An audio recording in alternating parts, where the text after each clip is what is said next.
Spark News Channel. Today, April 26, 2021, marks the 35-year anniversary of the Chernobyl nuclear explosion.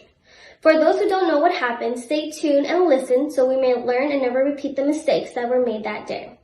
It all started on the afternoon of April 25, 1986. The operators were scheduled to perform a safety test and a routine shutdown for maintenance by the more qualified daytime personnel on the Unit Number 4 RBMK reactor of the nuclear power plant in Chernobyl, Ukraine. However, the safety test was postponed due to the region's power supply needs, pushing the test to be performed by the night crew.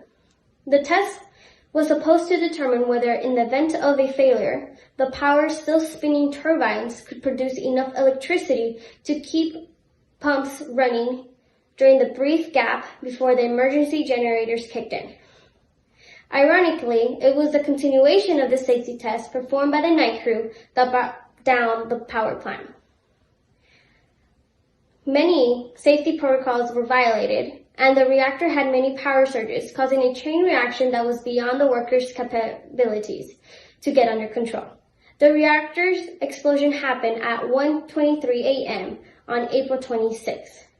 The accident was the result of miscommunication, untrained personnel, and poor reactor design.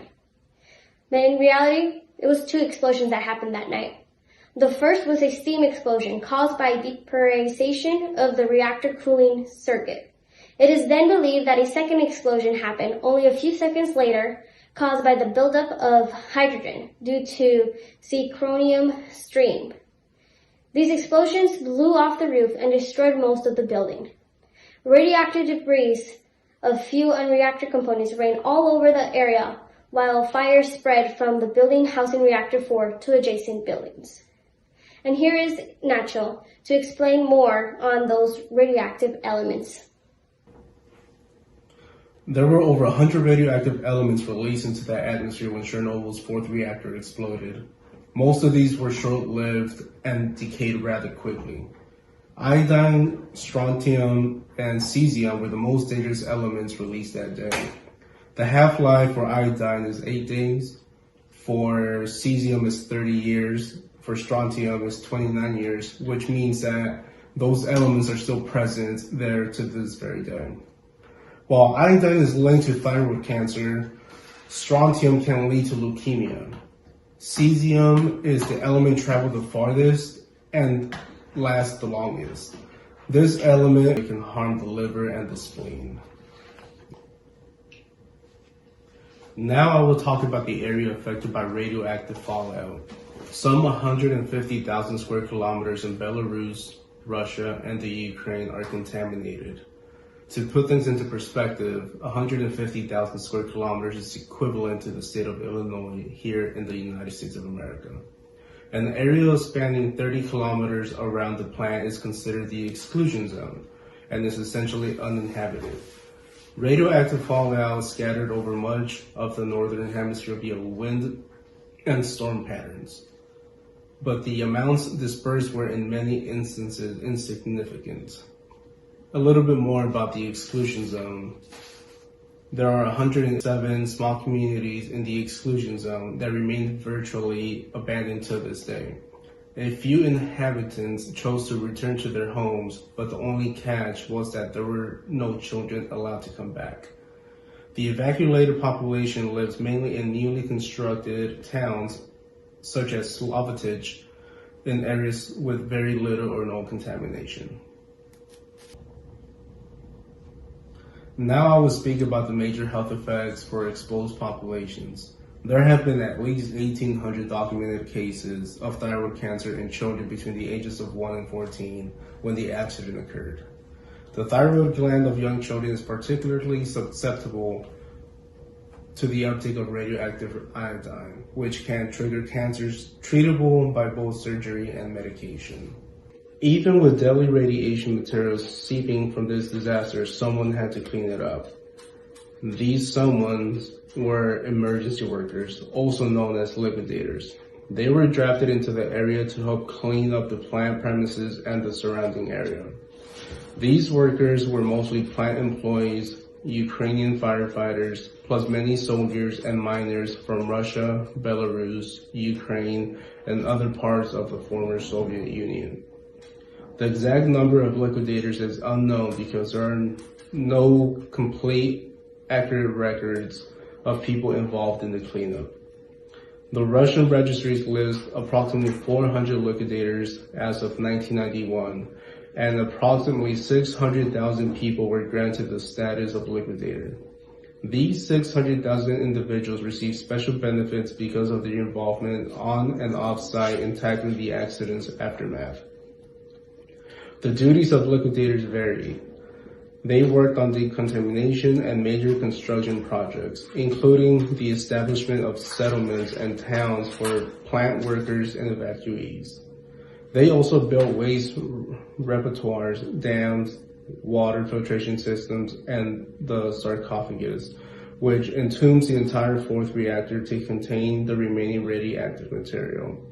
Now, in regards of the evacuation, here is news anchor Yeti. Take it away. Thank you, Nacho, for that lovely introduction. Now, unfortunately, after the accident, the residents of Pripyat were only informed after 36 hours of the initial explosion to evacuate. Residents were given 2 hours to gather their belongings, and they took about 3.5 hours using 1,100 buses from Kyiv to evacuate these residents. It's estimated about 43,000 residents were evacuated, and they were all under the impression that they would return within a few days. Unfortunately, that was a lie. To this day, the town is uninhabitable. In total sum, it is believed that there were 200,000 people that have been relocated due to government order. Okay, so the sarcophagus was started May 20th of 1986. This was roughly about 24 days after the disaster took place. Under extreme hazardous conditions, thousands of liquidators worked to contain the remains of the fourth reactor. Keep in mind, radiation was at highest level, and a lot of people were exposed and willing to lay down their lives to help contain the radiation from reaching the whole world. The construction lasted 206 days. The high levels of radiation made it extremely dangerous for humans to work, so robots were used whenever possible. The sarcophagus was not a permanent containment structure, giving it roughly about 20 to 30 years of sustainability. It was made out of concrete to stop radiation from leaking out. Construction of a new and improved structure began in April of 2012. The arc-shaped steel vault with a 100-year design lifetime was being built on the site, and after its completion, it was moved and placed on rails and then slid over the collapsing sarcophagus. So the new shelter provided protection to that highly radioactive fuel and damaged reactor remains that can be better confined to protect the environment and the population more effectively. Around 600,000 workers were involved in building the sarcophagus that contained about 220 tons of radioactive material. The construction began in 2010, and the framework was finished by 2014. Inferior of the shell was built from 2014 to 2016. The shell was finally placed into its final resting place by November 2016. Reactor number 4 has now been covered by the new and safe confinement. It is estimated to remain highly radioactive for up to 20,000 years. During the first 10 years of the Chernobyl disaster, the incidence of thyroid cancer increased dramatically among children. especially the ones living in the region of Belarus, Ukraine, and Russia, where the heaviest radioactive iodine contamination occurred. Thyroid cancer has been the most pronounced health effect of the radiation accident. As of April 1996, more than 700 cases of thyroid cancer were diagnosed in children residing in these areas. The number of new thyroid cancer cases identified in Chernobyl incidents is significantly higher than anticipated, and by 1998, a total of 1,700 cases had been diagnosed. Radiation scientists from the Western and Eastern Hemisphere are collaborating to determine the reason for this increase.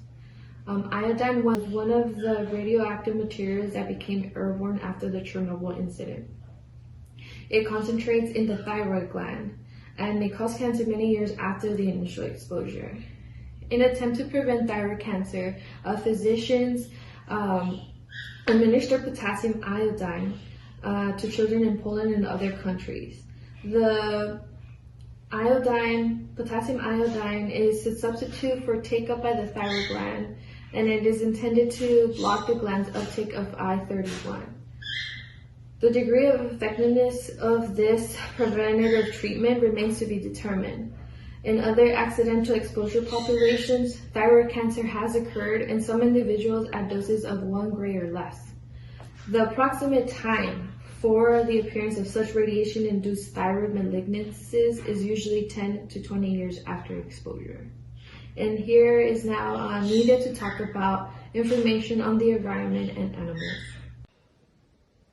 The radiation from the explosion also had harmful effects on animals and the plants within the exclusion zone. As you have previously heard, the people who had to evacuate and leave on buses only had a few hours to gather their belongings and leave. They were not able to take any animals with them though, so their beloved pets had to be left behind in these radiation zones. And if that wasn't tragic enough, emergency workers, the liquidators, were also ordered to shoot any animals within 1,000 square miles within the Chernobyl exclusion zone. So these beloved pets were shot and killed. Some of these pets, though, survived by running away and hiding. The radiation in the environment also had an effect on the trees. The leaves on the trees within the exclusion zone turned into a rust color. Their new color gave them a new name, the red forest. A majority of these trees were bulldozed and buried with radiated soil, litter, and debris in 2 to 3 meters deep trenches by the liquidators. It was the fear of spreading radiation particles that the trees were buried, as well as the animals being shot. Even though humans tried to kill the contaminated animals and trees, you can still see their descendants living in the Chernobyl exclusion zone. The dogs and other animals have shorter lives due to the radiation, as well as some have been seen to be albinos. Other than that, there are no physical mutations that they can see. Today, Chernobyl has also become a tourist spot. About 70,000 people visit each year. The red forest and the dogs have become an attraction to be seen, though they are warned to not touch any of the dogs for the fear of radiation particles lingering in their coats. As well as for the trees, the forests, they can't go inside. They could only stand on the sidelines and watch. Thank you. This has been an exclusive news coverage from the Twilight Bark News Channel. Thank you.